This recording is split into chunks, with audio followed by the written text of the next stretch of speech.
The Nigerian Labour Congress and Trade Union Congress of Nigeria resolve as follows. 1.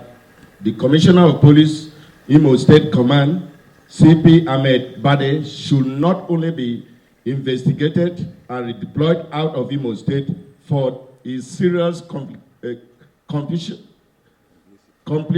and unprofessional behavior and conduct immediately. 2.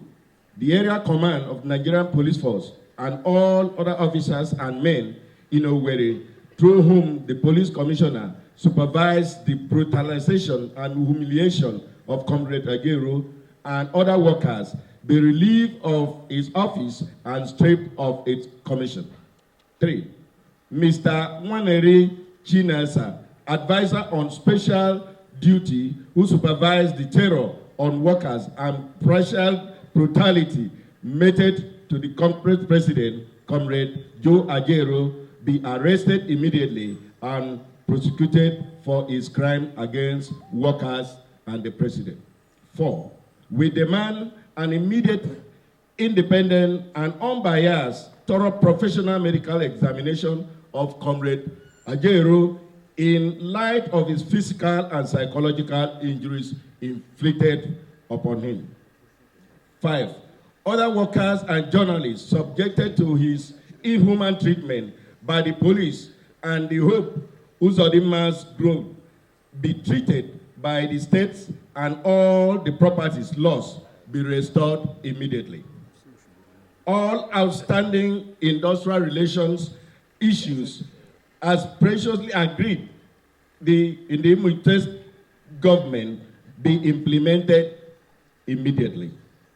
We further resolve that in the events the government failed to comply with any or all the conditions above stated, NLC, TUC, and their affiliates will no longer guarantee industrial peace and harmony in Nigeria beginning Wednesday, 8th of November 2023, while a joint National Executive Council, NEC, meeting of the two labor centers will meet to decide the next course of action. We find it appropriate to let Nigerians know the sequence of events that leads to going to Imo State for peaceful protest, but which was aborted by police and hoodlum recruited by the state governor. This has become necessary so they do not fall victim to government's propaganda or police disinformation and misinformation. We had police fictions that we disobey court order, but we want to know which court order. Our lawyer was in court last week and the matter was adjourned till today. Let us assume there was a court order. When was it granted? And where was it granted? How was the order obtained? And on whom was it served? And when? Comrade, let us assume there was a court order.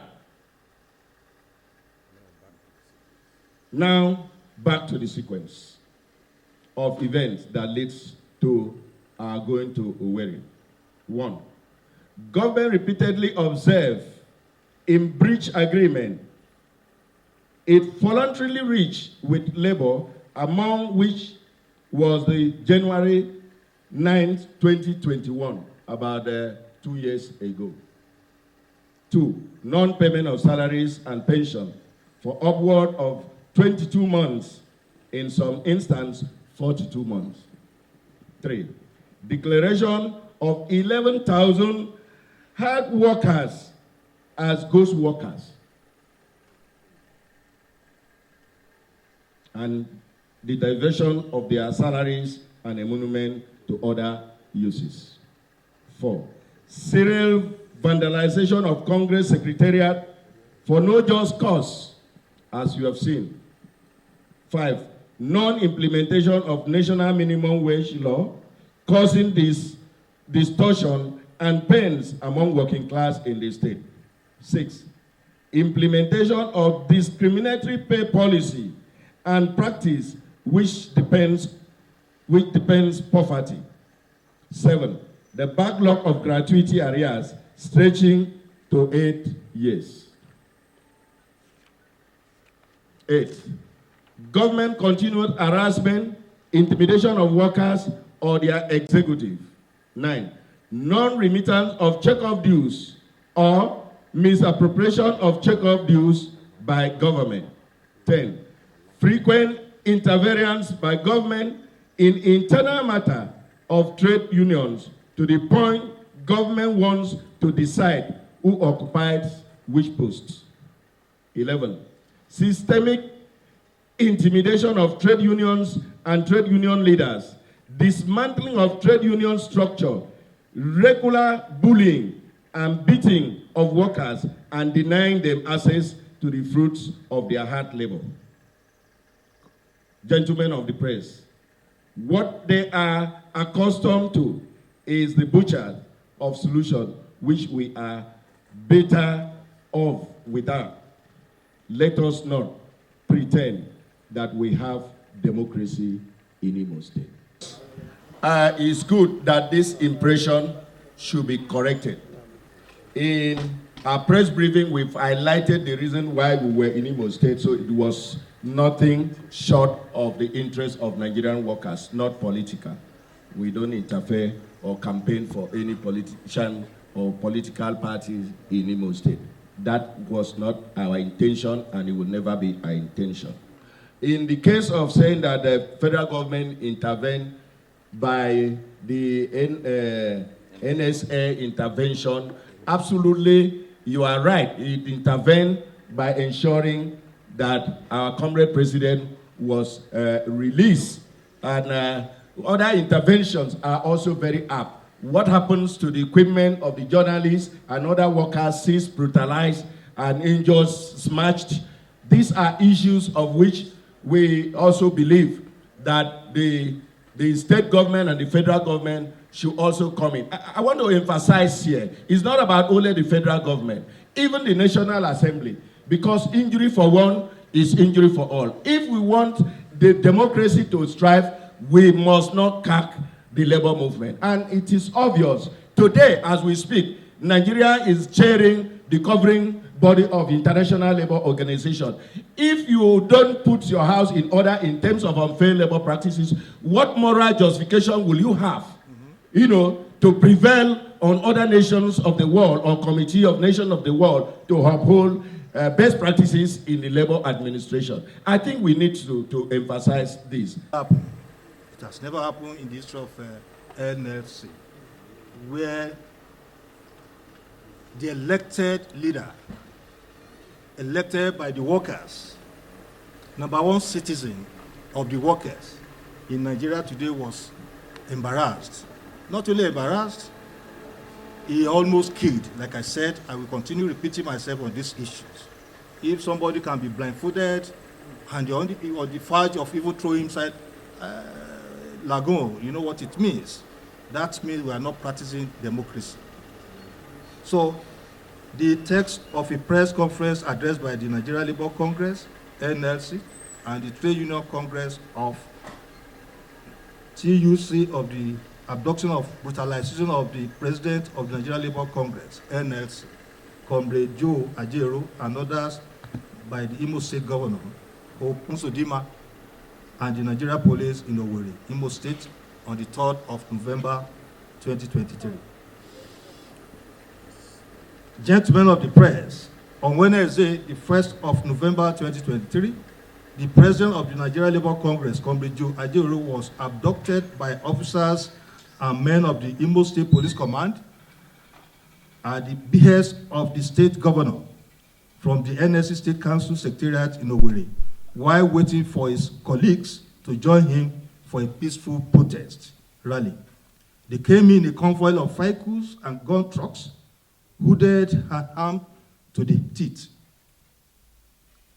Our leader, Comrade Joe Ajaero, was blindfolded, beaten to a pulp, brutalized, humiliated, and violated by the police personnel and taken to unknown destination, where he was subjected to more battering, and torture, as well as threatening with death before help could come in his way. Feared the National Security Advisor, Mr. Nuru Ribadu, who ordered for his immediate release.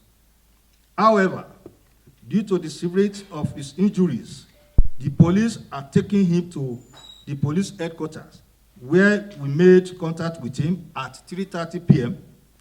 At the time of our first contact with Comrade Ajaero, his right eye was puffed, black and short. One of his ears has tiny traces of dry blood. His speech was blurred and incoherent. He had words all over him. He did not recognize the people around him, and he could not walk without being what? Aided or supported. Invariably, he had to be taken to Federal Medical Center, Owerri, in Imo State, for further investigation. At Federal Medical Center, Comrade Ajaero, after he was stabilized, was referred to investigation, a head and brain scan, a full body scan, chest x-ray, a full body scan, and cervical spine therapy, among others investigations, and promptly fitted with a net collar. Ladies and gentlemen, Comrade Ajaero was not the only one beaten and arrested by the police, but he was the major target. Thus received the most bestial and repressive treatment. He was stripped of his dignity as a human being and as a president of this Nigeria Labour Congress, NLC. He was also stripped of his personal items, including the phones, money, and other electronic gadgets. His vehicle was smashed and tires ripped off. Others who were also with him were outbeaten by the police, included workers.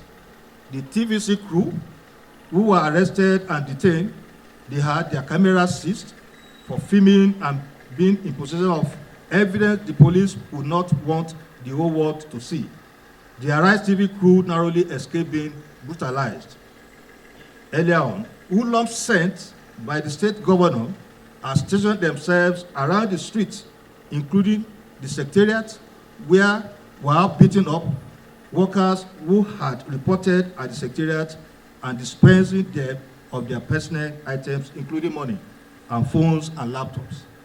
We are worried that it has become criminal for workers in Nigeria to gather for a peaceful protest when Section 40 of the Nigeria Constitution and the International Convention, like the Universal Declaration of Human Rights, the African Chapter on Human and People's Rights, including ILO Convention 87 and 98, guarantees the right to freedom of association and the right to bargaining collectively.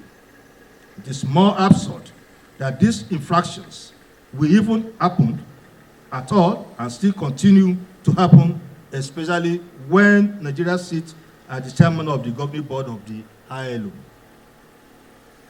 Accordingly, about deteriorating health condition of Comrade Ajaero, our leader, outraged by the bestial treatment meted on him, to workers, including Ajaero, and journalists by the police and in Imo State government. Stunned by this complicity of a federal agency such as Nigeria Police, irritated by the defense of the Imo State Police Command that only took Comrade Ajaero into protective custody from where he emerged, battered, consumed, puffed, hide, debilitated, and condemned. That is the police. Worried by this constitutional silence of the federal government and the aloofness of the various security agencies who were formally notified of our presence in Imo State but removed to take steps to offer protections. Our demand as a labor center is captured in this very press conference. It behoves on you that are here as journalists to make confirmation whether what labor is agitating for the workers of Imo is right or not. Everything is captured here. So the assignment goes back to the gentlemen of the press. Thank you very much. I think on this note,